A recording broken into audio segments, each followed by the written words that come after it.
લઈ રહ્યા રોકો અંગે શું છે માનીશ કે આ કૃષિલક્ષી નીતિઓનો વિષય છે પ્રશાંતભાઈ આપને રોકો અંગે જનતા પક્ષનું સંગઠન આદરણીય જીતુભાઈ આદરણીય મુખ્યમંત્રી વિજયભાઈ જીતુભાઈ ડોક્ટર ભરતભાઈ અને ટીમના બધા જ મિત્રો મારી સાથે ભૂતકાળમાં હતા જોડાયેલા સૌને હું શ્રેય આપીશ અને સૌના આશીર્વાદથી જ આ વિસ્તારની અંદર મોટો પડકાર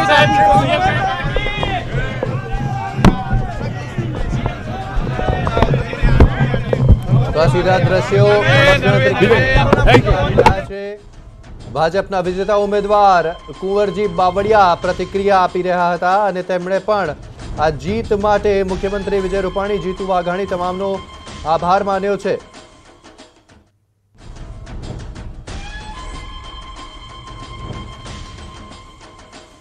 તો આગળ વધીશું તમામ અપડેટ્સ અને નવા દ્રશ્યો સાથે આપની સમક્ષ આવીશું। હાલ રોકાઈશું એક નાનકડા બ્રેક માટે।